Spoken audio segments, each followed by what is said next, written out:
So the Xiaomi 14 is coming in a few days on 26 October, and yes, it is gonna be the first device to ship with Qualcomm 8 Gen 3 chipset and the all-new Xiaomi's HyperOS. This features a inside a boxy edge finish with metal frame and some kind of texture on the camera module. The best part is both the Xiaomi 14 and 14 Pro will have no less topside or chin bezel, so it is gonna look similar to the iPhone 15 Pro but with its more tiny hole punch selfie shooter, which is gonna look awesome. Some images of the Xiaomi 14 Pro poster coming in from China, so can be seen we have high-res audio 8 Gen 3 chipset and IP68 certification.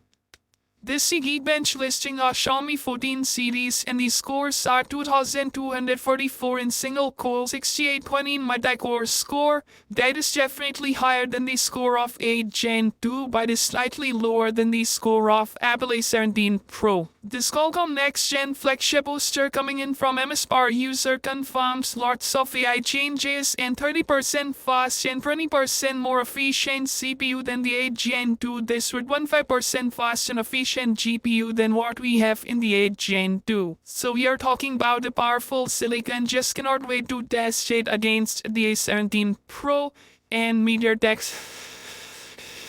The small Xiaomi 14 is coming with 4860 mAh battery with 90 watts fast ride and 50 watts wireless charging. Xiaomi 14 Pro will have slightly larger 5000 mAh battery with 120 watts wide and 50 watts wireless input. So great devices coming in a few days, just cannot wait to try out the Xiaomi 14 Pro. Speed test, battery tests are coming soon. For this is Xiaomi's HyperOS and it is coming alongside the Xiaomi 14 flagship phone.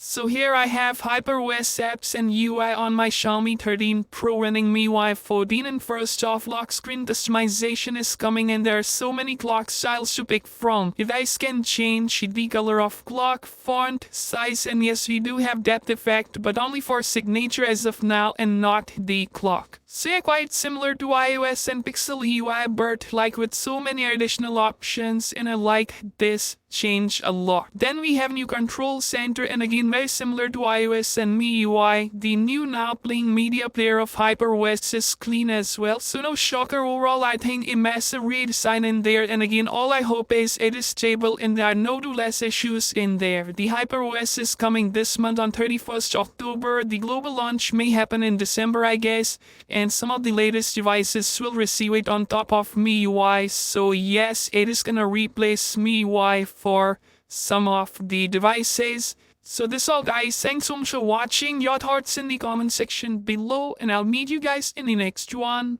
Peace out.